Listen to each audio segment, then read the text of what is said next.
Good afternoon and welcome to Delivering Defense in Depth, Best Practices for Preventing and Addressing Credential Compromise, the Health System CIO Media Inc. production, sponsored by Proofpoint. Just a little housekeeping before we get started. My name is Anthony Guerra. I'm the founder and editor-in-chief of Health System CIO, and I'll be your moderator today. We're looking forward to your participation. You can send in your questions or comments at any time in the Q&A box, and we'll take them later in the program. Just so you see how we're going to spend our time today. First, we're going to go about 35 to 40 minutes with our main panel, featuring Jesse Fasolo, Director, Technology Infrastructure and Cybersecurity and Chief Information Security Officer with St. Joseph Health.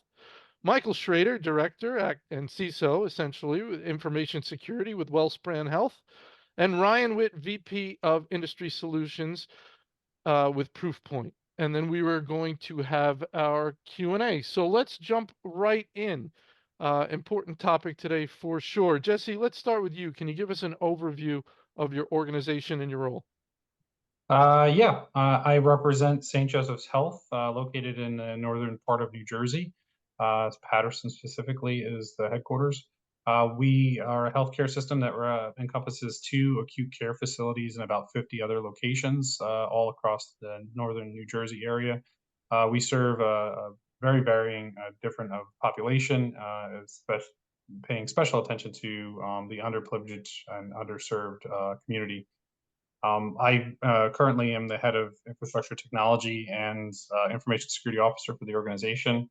Areas that I oversee include core data center technologies, cybersecurity, integration, device communication, telecommunications, and clinical engineering. Very good, Michael. Yeah, thanks for having me, Anthony.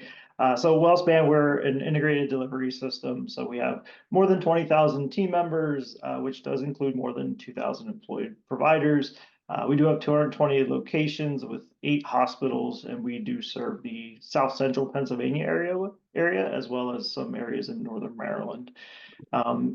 As the systems director of information security, I oversee all things cybersecurity, identity and access management, as well as some information assurance areas. And I too, as Jesse indicated, I'm also our information security officer from a HIPAA perspective. Very good, Ryan. Yes, good morning, good afternoon. My name is Ryan Witt. I am the VP of Industry Solutions at Proofpoint, and I also run the company's healthcare customer advisory board. We only have one advisory board dedicated to an industry, that is healthcare. Proofpoint is a company focused on human-centric security, basically recognizing that the new attack vector is people and how they work. So we have a full range of security solutions to try to protect the bad guy, or protect your employees and your staff and your clinicians from the bad guys. And then in the event that you have a breach activity, we try to defend that data and make it as hard as possible to have any sort of exfiltration event. All right, excellent. Let's get into it. Jesse, we're going to start with you. What are the main ways credential compromise happens? There's many different types of ways. Some of the most obvious ones that users have to deal with are phishing. Organizations are attacked by brute force, attempting multiple attempts at passwords, using automated tools, repeatedly guessing at passwords. Specific malware can be deployed to extract and pull passwords from the organization, from the computers or systems. Social engineering is a big one. Nowadays, you can get a call, you can get an email, you can get someone walk up to you and ask you for your password to manipulate you in some way to provide your credentials. You see it many times coming through forums, coming through online, coming through websites, give me your password now type things. And then, now there's just databases of commonly used passwords that are out there. And most of the time, if you allow it, a user can use those passwords in some form or fashion. And it's an easy way for a bad actor to use those databases to then breach your organization. Excellent, very good. And obviously, we're going to get into more depth here. But Michael, your thoughts when this question comes in front of you? No, I think Jesse hit everything. I can't think of anything else to add there. So I know absolutely phishing is really top of mind, and all things that are related to phishing, whether it's through email, voice calls. The only thing maybe to add is really SMS text messages to help, maybe provoke someone from accessing phishing sites from their phone that may be not protected by your enterprise or your corporate endpoint solutions. So. But yeah, other than that, Jesse covered a lot of those areas. I don't have anything else to add there. Um, Social engineering, phishing, these things are kind of synonymous at this point, or is social engineering would be a type of phishing, Michael? Well, just around definitions. I don't Sure. know if they're super important or not, but what do these things mean to you, and when is it important to make sure we know what terms we're using? Yeah, no, absolutely. So phishing would really be sort of a type of social engineering. So social engineering can include all types of things that could target an end user. So whether it's phishing, a voice call, or a text message, or things like that. So yeah, it's really just a sub or a component of social engineering. And Ryan, now we got QR codes, right? All kinds of everything. Yeah, sure. And I heard Eric Decker the other day talking about help desk. A lot of stuff, I lost my password. A lot of stuff going on there. Ryan, any more thoughts there on how this stuff's happening? I mean, I think Michael and Jesse kind of covered the main areas. Sure, QR codes, uh, phoning the help desk, asking for help, asking for a password reset, SMS style attacks. But I think as both Jesse and Michael cover the main reason or the main ways that credentials are compromised. Let's maybe focus for a second on why they're compromised. And it seems like these days, getting credentials is the nirvana state for the threat actor. By that, I mean, the moment they obtain credentials that get some sort of access into your network, they have the ability now to then navigate that network, um, lie low in your network, decide what is the right form to attack, and they can acquire many forms of exploits now in the dark web. They don't need to specialize in one form of attack. They can determine when is the right time to launch that attack. And then then you think, what is the motivation? I used to talk about the motivation being some form of monetizable event, and I think that is often the case. But I mean, at HIMSS, one of the talk tracks that we heard quite a lot is like, what's the motivation? Extortion. That's the motivation.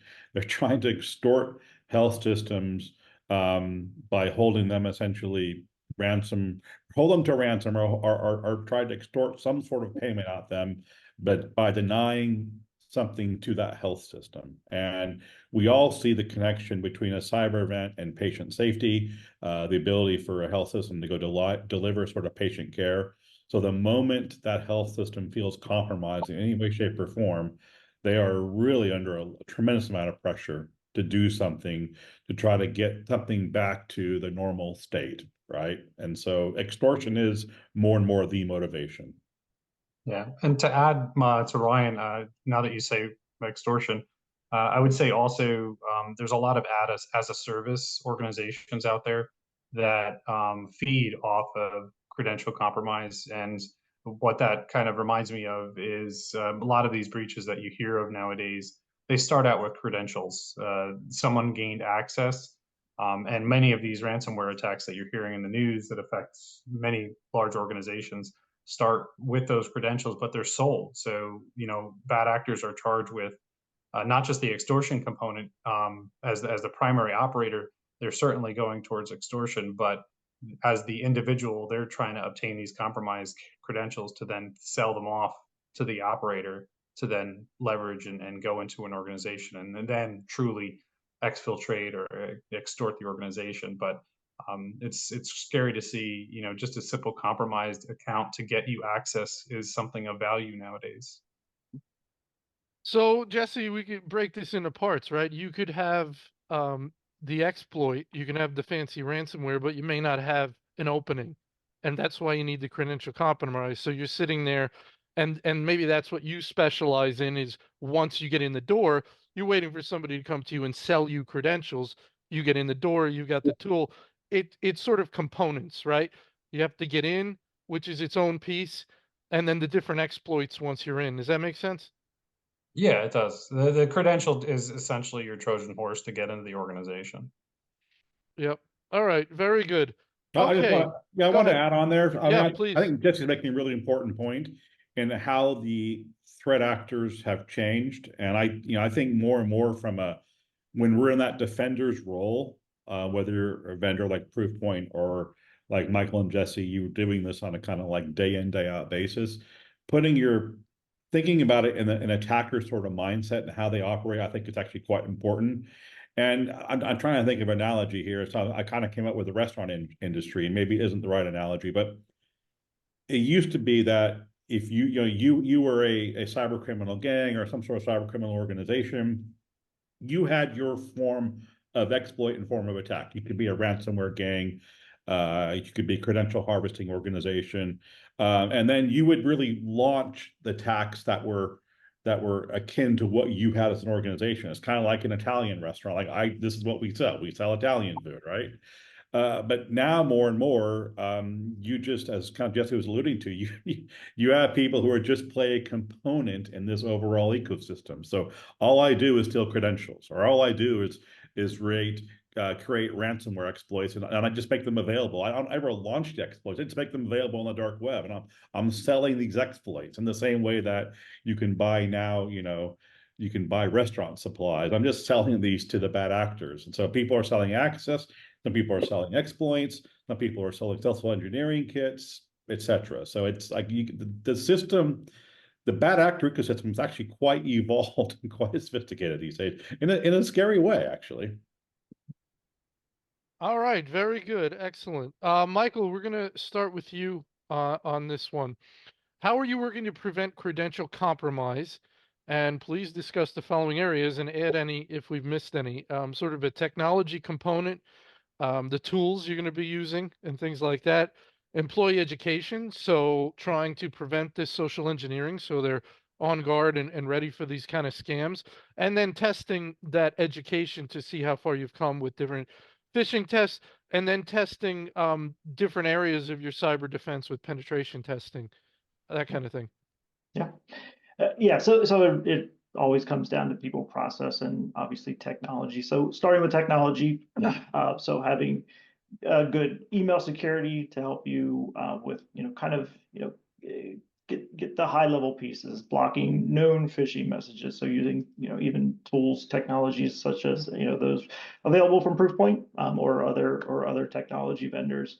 But also having good endpoint protection. So if those emails do get through and there is malware or even phishing sites, having endpoint protection, URL filtering to help block those phishing sites or the endpoint tools that will help detect any malware that may be dropped as part of that. So just a very general technology solution moving forward, but then really having that human-centric focus. So as Ryan and I really believe in Proofpoint's strategy there is really, protecting the people because they are our key to success and what we rely to be successful in our in our mission to care for patients. So employee education is huge. I really support that, and our organization supports that as well. So doing regular phishing awareness education to help our users understand, what are the key indicators of a phishing message. As well as giving them a way to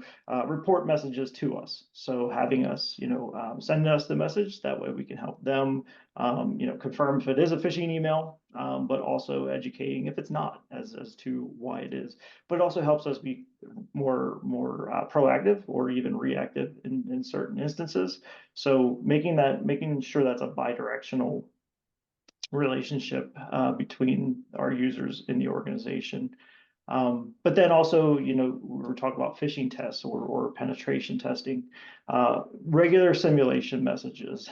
Not every user loves them, but we get a lot of really good feedback when we do those. So we do those on a monthly basis just to make sure that we give our users the chance to spot them and identify them, and also, acknowledge them to say, hey, good job, you did find that.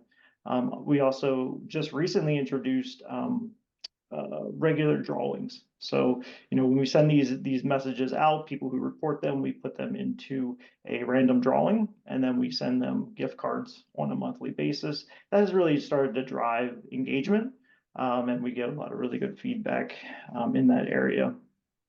But then also when we talk about penetration testing, leveraging third parties, third party penetration testers who are not within your organization, they would be contracted staff to develop, very specific, messages crafted towards your organization, just to make sure that you are testing, your users and the education that you have deployed within the organization, just to make sure you're successful and you're focused on the areas that are more real world, if that makes sense.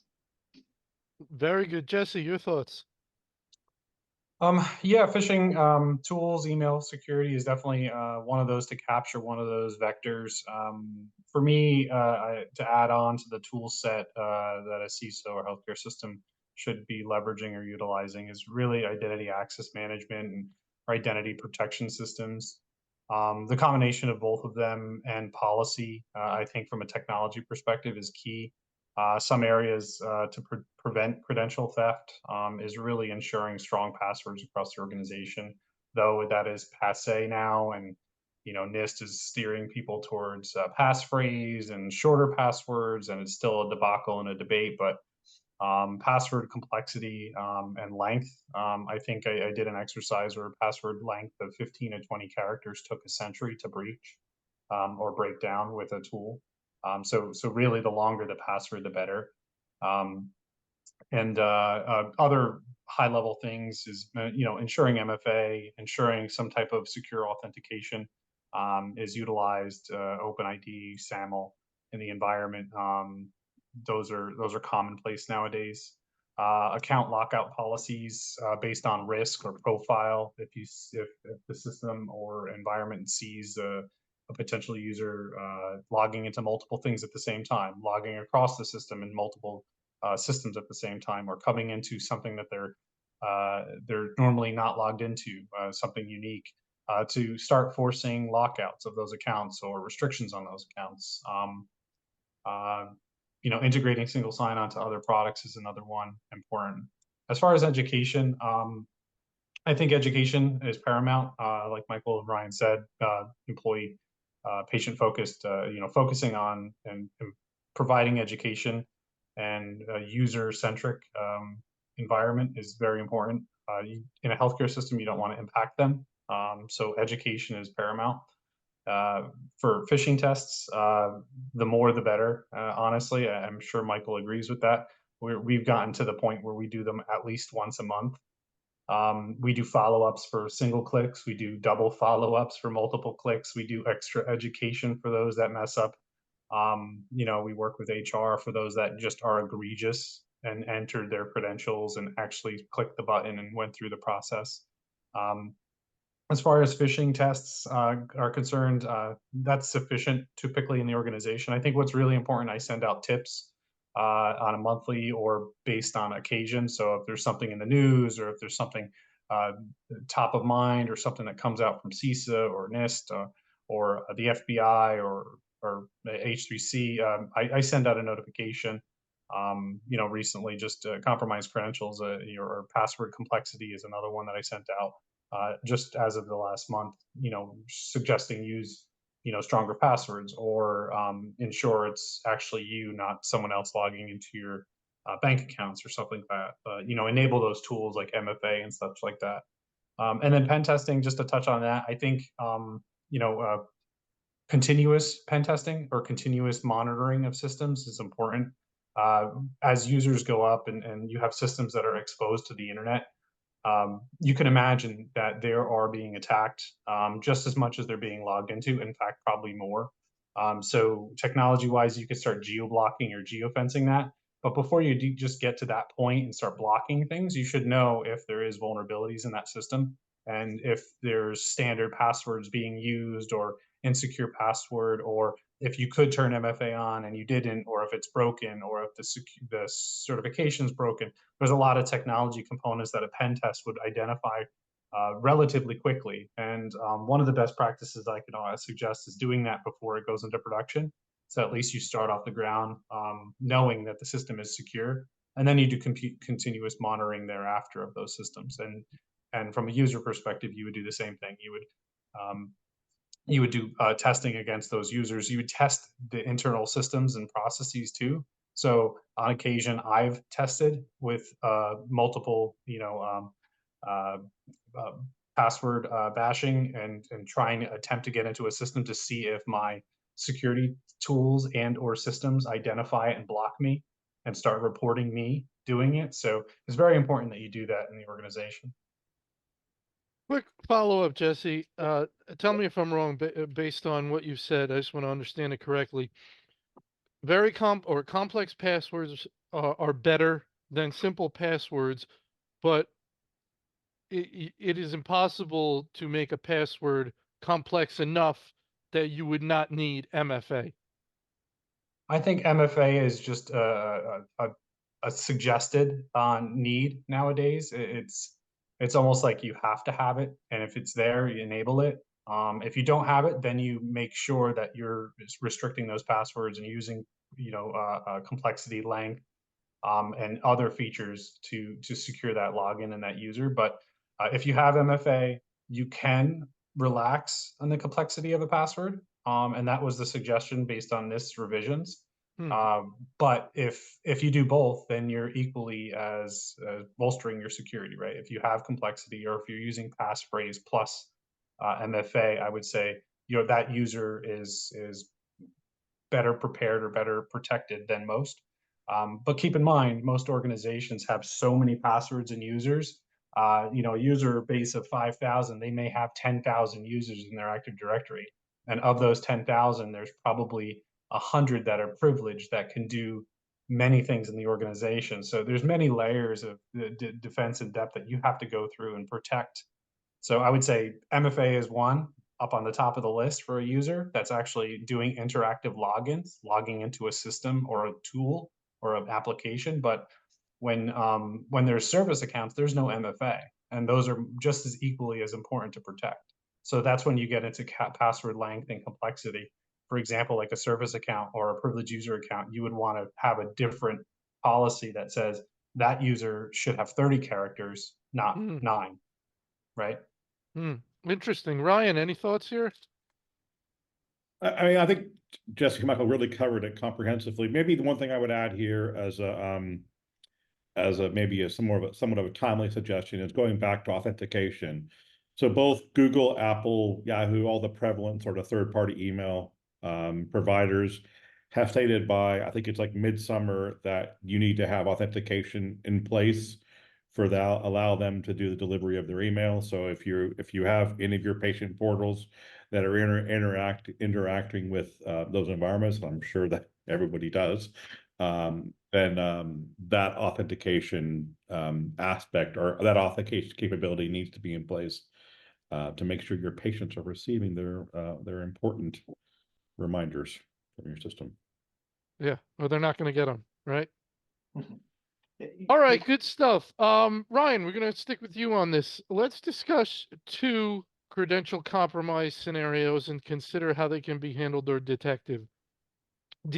So you have a compromise when the employee would be aware that they've made a mistake. So you have some interaction, somebody social engineers you, but maybe right after you do it, you go, maybe maybe that wasn't such a good idea. For one reason or another, you catch it after the fact. You go on your you call up IT, however it's done, and you say, I think I did something very bad. Now I assume we really want people to do that and to not just say, hey, I'm not going to worry about it. I think that wasn't right, but I'm not going to worry about it. So you have that scenario where the user gets in touch with IT. You have another scenario where a user never catches on. So they give their credentials in through one means or another, and they think everything's fine, and they're moving on and they're working away. Meanwhile, they've been compromised. So I'd like you to just discuss those two scenarios a little bit and your thoughts about how each can be dealt with in the best way. And obviously, when the employee's unaware, um, nothing's going to happen unless there's detection by other means. Jesse, you referred to people, two logins being used at the same time in different places, somebody doing something unusual from what they normally do. So different ways an algorithm or a piece of technology can alert you to, hey, we think something's up here with these credentials. It doesn't make sense. But Ryan, let's start with you. Your thoughts. I mean, yeah, this could go many different directions, this sort of conversation. And it's certainly, Jesse and Michael, I'm sure they deal with this like on a very regular basis. And I'm sure they have policies in place for both scenarios. I guess what I would say, starting off with, yes, if an employee has even the hint of a suspicion that something is not right in a engagement they've had with on email or phone call or on text, whatever the way they were contacted, particularly if it was an inbound sort of engagement. I'm sure everybody here would say, please, please, please alert the proper authorities within your organization, your InfoSec team, pressing some sort of button on your email system or placing the call or whatever the methodology each institution has in place to contact the info security team. I think that would be something we would all say, please do that ASAP. Time is of the essence. The sooner you do that, the better. The more that you the more that you can share, and the quicker you can share, then that is fantastic. So I think that would be a best practice for sure. When you're unaware, I mean, that's obviously way more problematic because the user is, kind of blindly following on doing what he's expected to be doing. And in many, many cases, not in a nefarious way, right? They're just compromised, right? And that's where you hope, I guess, maybe, and hope not the best strategy, but you hope that there is some technology in place that in an automated fashion can detect abnormalities in terms of the behavior, the user, the type of systems that are being accessed, the type of information that is being requested, an unusual amount of download. I mean, there's lots and lots and lots of flags that can be put in place with technology to alert InfoSec teams about when something doesn't appear to be right, or it's out of the norm or out of the expected norm of behavior by that particular individual. I think it might have been Jesse earlier saying that, you have whatever, X thousand, 5,000 potential users in your organization, just pulling a number out of the air, but a small fraction of them have privileged access. And if all of a sudden you start seeing people who don't have that privileged access trying to obtain access into systems that they historically have not been entitled to or would have no reason to really interacting with, hopefully you have the capability with your technology to detect that. And then there's a whole range of possibilities that you can put in place. Whether you decide to stop that activity immediately, I think that would probably be the one that we would all recommend. There are some times when you want to lead them, or some would espouse that honeypot sort of capability where you can put up a shadow environment, completely sequestered, completely air gapped, to go allow them to navigate this, what appears to be your network, but it really is just an image or an impression of your network, to see if you can gather information about them and about what motivates them, and get them to hand over details which can help in the detection or the recovery and prosecution process. That's a very philosophical conversation about to what degree you'd want to do that. And I think every organization has different sort of approaches there, and one that you have to do what's best for your own organization. But I think the compromise when the employee is unaware is, going back to the theme here, is way more problematic. And I think that's where you are relying on your tools to go help that detection. Very good, Jesse. Your thoughts. Yeah, the comments Ryan made make total sense. I think, isolation is probably one of the important components, more important components within the process. Just pulling from my own SOP on stolen credentials. Typically, when a user reports that they think they're compromised, or they think someone used their credential, or they put their password into a field, and the website said thank you very much and closed. Whatever scenario it may be. But really, you have to validate what they did where as quick as you can, mind you. Especially if it's a privileged user or a special account. But you need to validate, make sure that the user actually wasn't just logging into your own, provided application, or your own internal intranet, or some password portal that they're concerned about or scared about. So once you get past validating, I think that the user is actually compromised. I think isolation, like Ryan said, is paramount to stop any activity. Obviously, we all have tools that will tell us what the user was doing, if they are risky, or what they were logged into. But following up, investigating it, what did the user do? Where did it go? The behavior of it, validating that the tool is actually correct, right? Because there's a lot of false positives that tools can identify. Maybe it's just a user logging into their system and running a PowerShell, and that's being flagged as concerning. But they were scared that it was stolen. And I think communication, I think letting the user know, back to being centric around their user base. In a healthcare system, when you just shut down someone's account, you're impacting their workflow, you're impacting patients. So the objective here for me is to disable the account, identify, research it real quick, reset the password, get them back working as quickly as possible. Because at the end of the day, they're trying to take care of patients. You could then follow up, do some forensic investigation, how that password was compromised, where it was accessed, where that IP address originated from. Like Ryan said, if it was a test environment or a honeypot environment, what can we do to prevent it from happening again in the future? Maybe there's a lessons learned. Maybe there's an education to the user. Hey, don't log into portals that are unknown to you.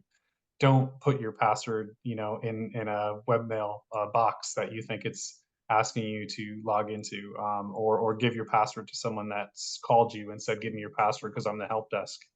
All of those things. I think also most organizations have tools for self-service. So we talked about education before. I think one of the most important things I educate is, please go to the self-service and reset your own password immediately. Right? It takes 2 seconds. It takes a second to click in the taskbar, click the self-service, answer your 3 questions, and reset your password. If you could educate that over and over and over again, that's probably one of the most important things. And then talking to the other, when an employee is unaware, you're still detecting it and doing your investigation.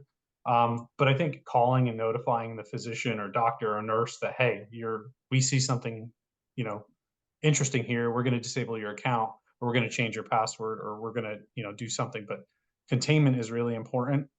And follow up, right? Monitoring and making sure that that account doesn't continue to try to access things, or because you reset the password or disabled and re-enabled, it doesn't mean the bad actor that compromised that credential is not still trying to use it. So to Ryan's point, now you can see, well, bad login coming from this IP address or this origination into this system. You now can start painting the picture of what they're trying to do, where you can block, what are they actually after in the organization, or what are they trying to do? And then you can start putting more attention, put the spotlight on those systems or that user account. And hopefully you have tools that you can flag using like the usage of those accounts. So anytime that account's used, you get an alert and you can monitor it moving forward. Excellent. Michael, your thoughts? Yeah, so I want to reiterate one of Ryan's point that hope is not a strategy for cybersecurity experts, but to a lot of the points that Jesse made around making sure you reset the user's account, whether you work proactively with them or reset it and follow up later. one of the themes that we use or principles we have for guiding our users is security is everyone's responsibility. It's not just the information security team's responsibility. Like, we need everybody's help to be successful in defending, the organization. So everyone understands that, hey, if you're going to report that something happened, we're going to help you remediate that. But then also, doing our follow-up afterwards. So making sure that we confirm that, whether it was something they did intentionally, or if there's more, something more suspicious that we need to dive into and maybe do a little more proactive research and blocking things if we need to, whether it's a risky domain or a risky IP address. So the scenario where the user reports it is great, because that helps us know where we need to focus, and then make sure you thank them for reporting that. Is one of the things that I can't stress is important, because it acknowledges the user that they've done the right thing. But whenever the compromise happens that they're unaware of. So again, Ryan touched on a thing that I think is really helpful, is deceptive technologies. So putting honeypots on your network, or using different honey tokens or files and file shares that people don't normally or shouldn't be accessing, to help you identify if somebody is on your network as the result of some sort of compromised account. But then, the other areas, and I won't, reiterate them much here, but is really, using your monitoring tools, following up on your alerts that you get, just to make sure that, there is not any further compromise on the network. Go ahead. Yeah, I Somebody just want to jump chime in here, because I think these, like the use of things like deception technology, honeypots, if you will, and just the overall importance of forensics, it yields a lot of very valuable insight, which kind of goes back to the whole social engineering part of this conversation, and what is the motivation of threat actors. What I think we learn more and more is these are not generally random, coincidental events. Like, they have done their due diligence. They have an understanding of what part of your organization or institution could yield the most, best return on their attacking behavior, the return on their investment, if you will. So putting yourself in this sort of attacker mindset, understanding what about your organization is most appealing to them, getting their point of view, to me, that's a very important variable to thinking about how you want to architect your security sort of strategy and your overall posture. I've really not met a security team in healthcare, and particularly in healthcare, who is rich with resources, rich with technology, rich with budget, and everything's the gold standard. So generally, you're having to, I think, place your bets, or you're going to have to recognize there are some trade-offs, there are some compromises. And so I like the idea of placing your bets or layering your security controls where it's more likely to yield the best sort of return for your defense dollar. And by that, I think one way you can do that is understanding where the threat actors are likely to be most active. I'd like to get your reaction to that.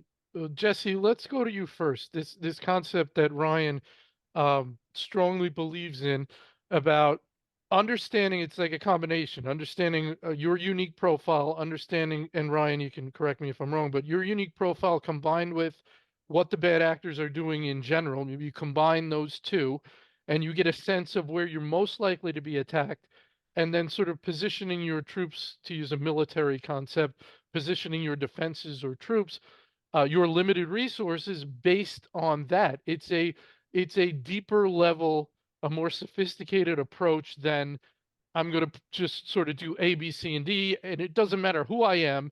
I would do the same thing if I went to any other organization, which is a little less sophisticated, but maybe some people are doing that. But Jesse, your thoughts about this?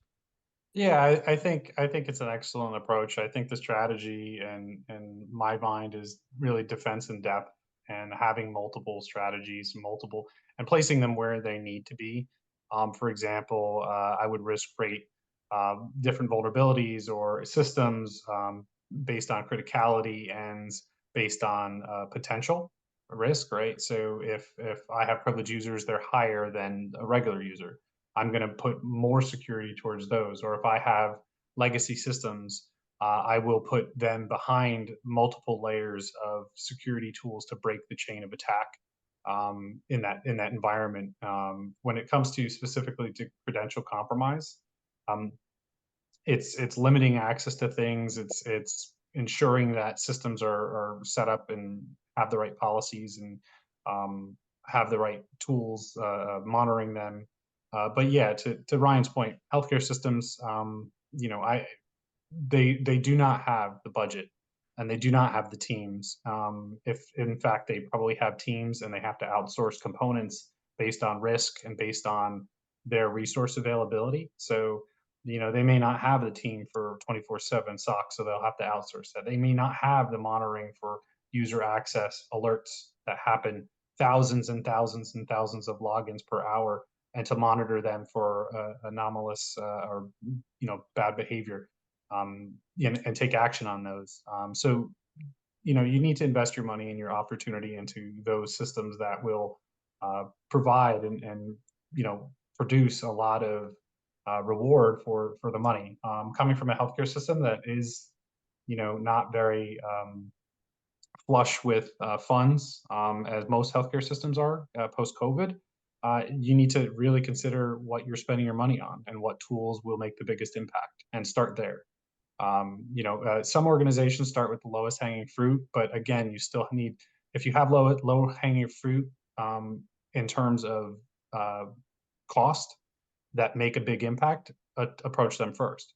But if you have low hanging fruit that makes no difference, then it's not really your target. And then just to add in, you know, I came to healthcare 10 years ago, and I came from banking and finance.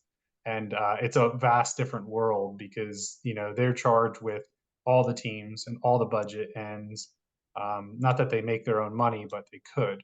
And when you propose a new system and the solution, it's sought after and looked at differently in finance compared to healthcare, right? So it's almost like what's the value to the organization in terms of providing care and care to the patient, and how does the patient how does the patient what does the patient gain from this versus how do we protect the organization? What do we gain from this? So it's a different sell, but defense in depth, multiple layer approach.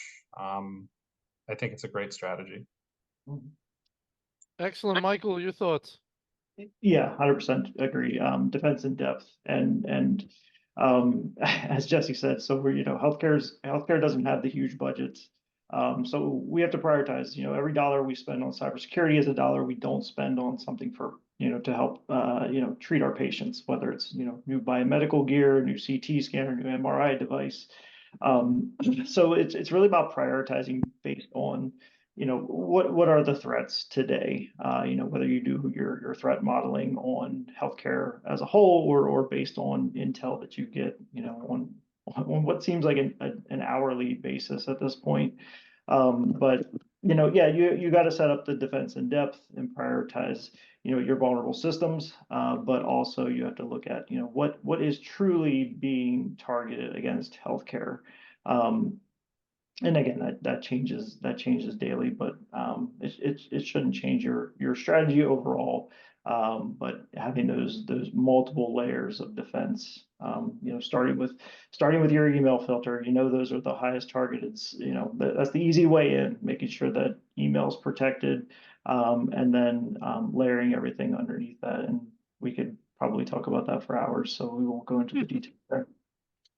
All right, very good. Let's have some fun. Let's see what's you guys are curious to ask each other. Ryan, I'm going to give you an opportunity to go first. You have a question for one or both of your co-panelists. I'll ask a provocative question. Oh boy. Well, I won't make it that provocative. How about that? We look at all the organizations, Gartner, IDC, the two obvious ones that we could call up here. they look at where investment in cybersecurity capability has occurred over the last, say, 10 years. And there's a continued and sustained investment in network and network type protection. And I'm not saying that's not wise. I mean, we've hardened networks to the point where we don't talk about zero-day attacks like we used to. We don't talk about vulnerabilities of the network like we used to. I mean, they certainly do occur, of course, but that's not the same topic. Where the topic is really much more around protecting people, and that I think even Gartner's, is really focusing on this whole human-centric security message. So I guess the question is, do you believe there needs to be a commensurate shift in attitude and investment from a cyber standpoint into capabilities that better protect people? I mean, given that you're going to have to prioritize, and so I guess your security budget's not exponentially growing. So if you're going to have to go protect your people more, you're going to probably have to take from other areas. And so I guess what's your attitudinally, where do you see us going from an investment standpoint, network versus people style level of cybersecurity investment? Michael, let's start with you. Yeah, that's a great question. So I think we've already spent a lot of dollars and invested a lot in infrastructure to protect those things. So we have to keep funding those because those things are still important. But I think shifting to protecting our users, I think there's things that we can do that don't cost a lot. Maybe from a dollars perspective, but time. So taking time to build educational programs, helping people better understand the threats that they face, whether it's at work or at home, because those things follow us as we move about our day or from screen to screen, whether it's the phone in your pocket or the laptop screen or the desktop screen that you're staring at.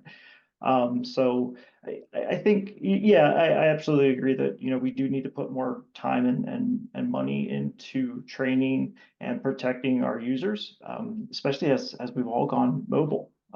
So it used to be everybody was behind those four walls and behind those firewalls, and everybody felt safe to do whatever they wanted to do. But now that everybody is increasingly more mobile, we have to make sure that folks are we still have those great technology defenses in place, but also the education. So I think it's absolutely necessary to invest time and money. And again, I think you can save money by investing more time, but obviously you have to have the expertise and the time available to do that.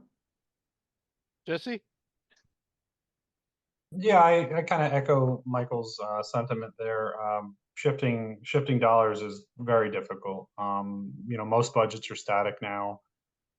Most budgets are being looked at and scrutinized for how can we avoid additional costs, and vendors and manufacturers are increasing their costs for licensing at the same rate as us trying to prevent any additional spending. So again, shifting priorities a little bit, like Michael said, going from, do we need these licenses or do we need this product if it's not really providing the results that it intended? Shifting those funds to other systems or tools. I had talked about identity access management or identity protection systems to really focus on your users and your activity, the behavior of those users. And then building out plans and no cost solution is really processes, building out processes, what to do when this happens, document it fully, have an action plan, have someone document it, have a follow-up. Michael talked about following up with the user after we disable their account. What does that communication look like? How can we incentivize them reporting? How can we incentivize education, right? Make it, a couple of years ago, gamification of education programs came out, and then healthcare was too inundated with caring for patients through COVID, where education plans and programs started to dwindle down to not, being so long and intrusive. So now we have to probably go back to educating our users more on, HIPAA and security and privacy and focus on that more, because to Michael's point, and to Ryan's point, it's not just information security as the sole factor to protect the organization. It's everyone's job. And getting buy-in, doesn't cost a lot of money to get executive teams to understand education matters, users matter, and using the attacks that happen as leverage when you have those conversations to say these attacks are happening because users are being compromised. And if that's happening, these are the tools that all the other healthcare systems or all the other industry organizations around us have that protect themselves, and we need it. And then come up with the plan and shift priorities and shift funding around to make it happen. Again, I mentioned low hanging fruit. Sometimes you have low hanging fruit that is not a high risk. Those funds can go towards something higher risk, and I think one of the most important is your users, right? And that compromise. So you shift your focus on there. And I can say in 2 years, it's going to shift away from user credentials, and there's going to be so many tools and artificial intelligence that's going to prevent this from happening, that now you have to shift back and buy a different technology to look at medical devices again, do automated patching of medical devices, and isolation of networks, and go back to the infrastructure conversation like Ryan started.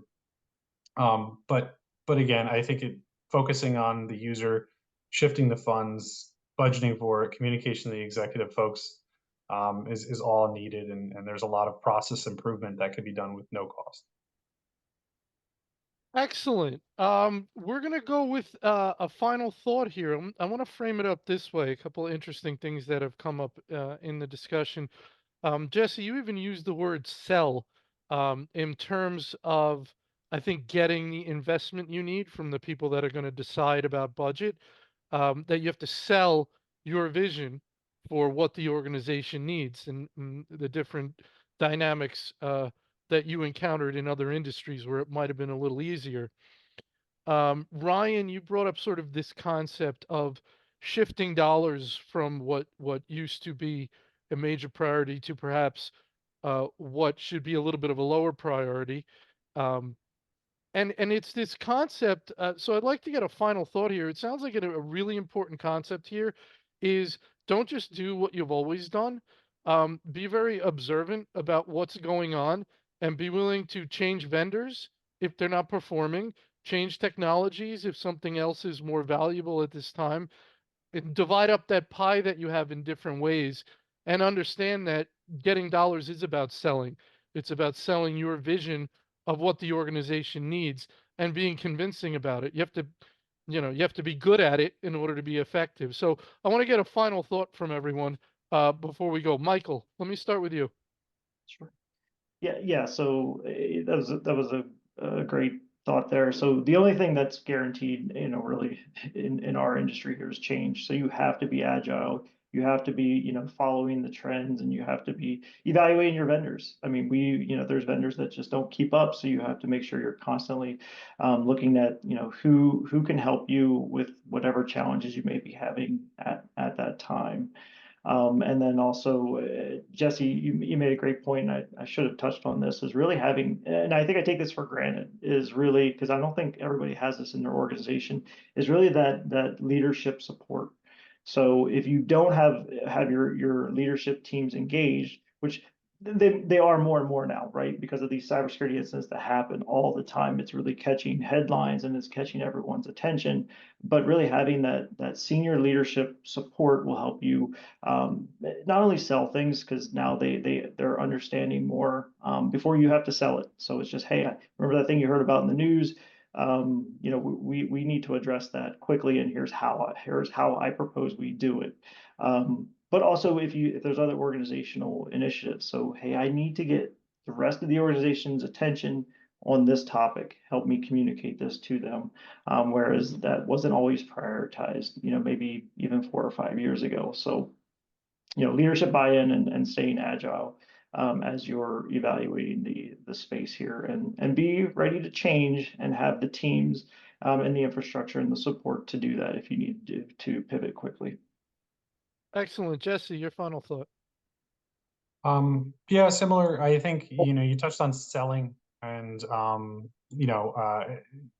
one of my jobs is to build a roadmap, build a strategy for cybersecurity and technology. And ultimately, you have to sell that vision and that strategy to others, whether it's the user base, physician base, nursing, leadership.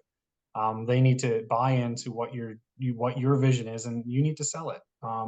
So it's interesting. You had mentioned switching vendors, and I spend many days looking at the supportability and usability of products and gauging value of those products on a concurrent basis, a continuous basis, to make sure that our organization is getting what we intended to get from that system or contract or service. And then internally, I have to represent that system and that tool, right, in my metrics and my report outs. And if it's not working, I need to pivot. I need to be agile, like Michael's saying, and I need to find a solution or educate the staff to make changes to the system to optimize it.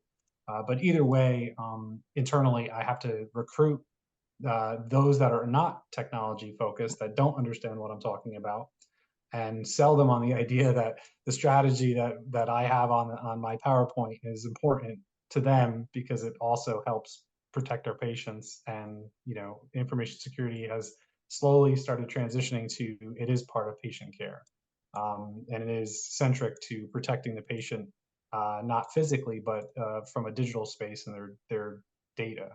So it's very important to transition, and I think those are my last thoughts. Perfect. Thank you. Ryan, we give you the last word. I'm just appreciative of this conversation.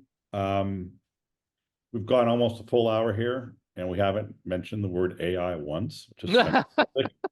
We kept it real. We kept it topical about like what are the true challenges that we're all facing today. So that's a nice change in my healthcare cybersecurity conversations, pun intended. So no, I think it's been a lot of great useful advice. From a parting sort of thought, I'm a big believer in, like I've already said this twice now, so let me just finish with it about this. This putting yourself in the mind of a threat actor and how they want to attack your organization as one of the things to think about, and when you build out your layered on your depth and defense in terms of how you want to layer your controls. So I like that approach, and I want to espouse that. Excellent. What a wonderful conversation. Regarding continuing education, you can use the final slide in this deck. You'll get an email when the on-demand recording of this event is ready for viewing. If you want to work with us, you can reach out to Nancy Wilcox from our team, and you can go to our website to register for upcoming panels. With that, I want to thank this tremendous panel, Jesse Fasolo, Michael Schrader, and Ryan Witt. I want to thank Proofpoint for sponsoring and making the conversation possible, and you for attending. And with that, everybody have a wonderful day. Thank you. Thank you, gentlemen.